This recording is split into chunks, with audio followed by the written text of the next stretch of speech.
கர்த்தருடைய பரிசுத்த நாமத்துக்கு மகிமையும் கனமும் உண்டாகட்டும். மெய்ப்பனின் சத்தம் என்ற இந்த ஊழியத்தின் மூலமாய் உங்களை நான் சந்திப்பதிலே கர்த்தருக்குள் மகிழ்ச்சி அடைகிறேன். இந்த நாளிலும் கூட ஒரு வசனத்தை நாம் தியானிக்கும்படியாக ரூத் 3ஆம் அதிகாரம் 11வது வசனத்திலே ஒரு பகுதியை நான் உங்களுக்காக வாசிக்கிறேன்.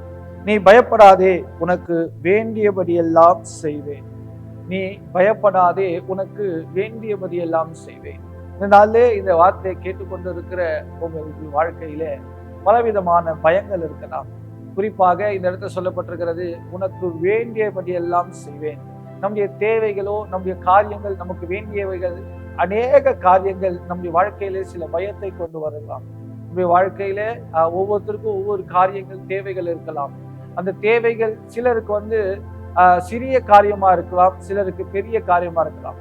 ஒருவேளை பெரிய காரியமா இருக்கிறவர்கள் நினைப்பாங்க மற்றவர்களை, இவங்களுக்கு சின்ன காரியம் தானே, இந்த விஷயம் தானே அப்படின்னு நினைப்பாங்க. ஆனா அப்படிப்பட்டவர்களுக்கு அது ஒரு பெரிய பாரமா இருக்கலாம். ஆனால் கர்த்தர் நம்முடைய தேவன் இந்த நாளை நம்ம பார்க்கிறார். அவர் உங்களுடைய எல்லா சிறிய காரியத்தையும் பெரிய காரியங்களையும் எல்லாவற்றையும் அவர் அறிந்திருக்கிறார். உங்களுக்கு வேண்டியதெல்லாம் செய்வார். இதை எனக்காக யார் செய்வார் என்று சொல்லி ஒரு பயத்தோடு கலக்கத்தோடு இந்த நாளில் இருந்து கொண்டு இருப்போம் என்று சொன்னால், கர்த்தருடைய நாமத்துக்கு மகிமை உண்டாகட்டும். இயேசுவின் கல்லறையிலே செல்லக்கூடிய அந்த ஸ்திரீகள் இப்படியாக பேசிக்கொண்டார்கள், நமக்காக அந்த கல்லை யார் புரட்டி தள்ளுவார்? நமக்கு வேண்டிய இந்த ஒத்தாசை யார் செய்ய முடியும்?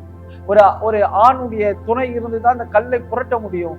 நமக்காக அதை யார் செய்வார் என்று சொல்லி ஒரு பலவீனத்தோடு அந்த ஸ்திரீகள் பேசிக்கொண்டு எதிர்பார்ப்போடு கூட போகும்போது தேவன் அவர்களுக்காக அந்த கல்லை புரட்டி தள்ளினார் என்பதை நாம் பார்க்கிறோம். இந்த நாள்ல கூட ஆண்டவர் சொல்றாரு, நீ பயப்படாதே, உனக்கு வேண்டியபடியெல்லாம் செய்வேன் என்று.